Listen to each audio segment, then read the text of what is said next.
Bob, I know you've spent a lot of time looking at the education question. Maybe you could shed some light on that. I think if you look at the emergence of technologies that allow instruction to take place at a distance, the ability to deliver a lecture over YouTube or a lecture over streaming video, then you have to pick that apart a little bit. It makes sense to have a lecture, for example, if you have 400 students that have to take a Chemistry 1 course. You've got one person talking, 400 people listening, that works. If they can listen online, then they have the added advantage of being able to pause what it is that's going on there, back it up if they want to hear you see something again, back it up or pause it if they want to look at a slide that you're presenting. And so in that kind of situation, then the question comes pretty quickly, what is the role of bringing people together in a classroom?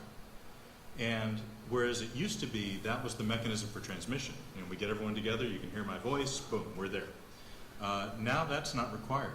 And we're interested in watching how teachers who are kind of leading this, this change in education are leveraging intentionally and specifically the gathering of the social group that makes up that class, and having the social interactions being the critical reason for bringing that group of people together in the first place.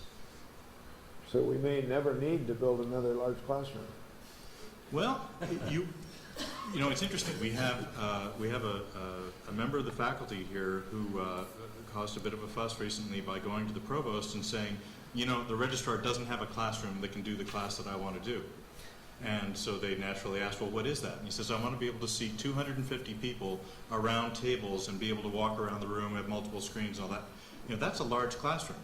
And he's talking about a class that in its structure sounds more like the Phil Donahue show than it does, a traditional you sit there and I talk kind of scenario. So it's an interesting situation. Chuck, if I could interject. You're not bursting with enthusiasm. Yeah. I'm not shy either. One of the things that we discovered is it's not one or the other, it's both, right? So, we have a live audience here, and then we're streaming out, and then we're blending these technologies. I think that is going to continue to be the paradigm. It's not, in some cases it is a pure virtual, but I think largely we're going to have these blended experiences, these hybrid experiences. Mm-hmm. Yeah. Well, I agree.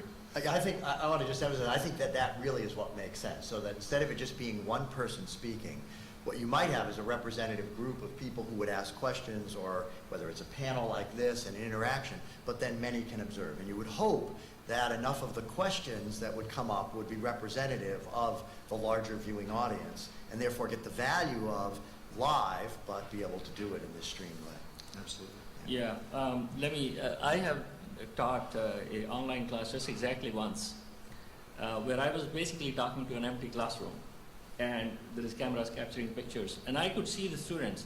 The thing that struck me most was anytime anybody would stand up and leave the room for restroom or something, it will just catch my attention. Whereas in a live class, if somebody leaves, I don't even pay attention. So there is something to that experience there. Yeah, and going back to the earlier discussion around television broadcasting, there's a reason that American Idol has a live audience. It's a TV show. It doesn't need a live audience. But there's a reason that they do. It's because of the energy that gets picked up and the interaction.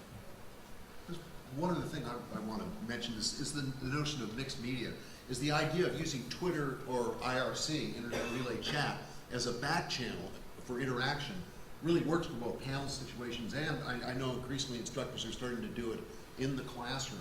Mm-hmm. So that you can have a live commentary running in combination with the kind of plenary dialogue that's going on. Well, actually, your colleague, Howard Reingold, is one of these folks who brings all kinds of media into class. Mm-hmm. Twitter's commonly used as a back channel these days. We're seeing that in a lot of cases. Mm-hmm. And there's a lot of agony about that in the academic world, because there's concerns about privacy, there's concerns about intrusion by the public, heaven forfend. But Howard doesn't limit it to that.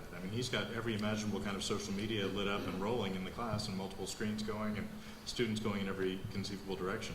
And he actually found himself, I don't know, I guess he should be proud of this. He found himself in a situation where he had pretty substantially outpaced the willingness and the capacity of the students to multitask and to kind of multicast, if you will, what was going on in the classroom. And, this is Howard Reingold.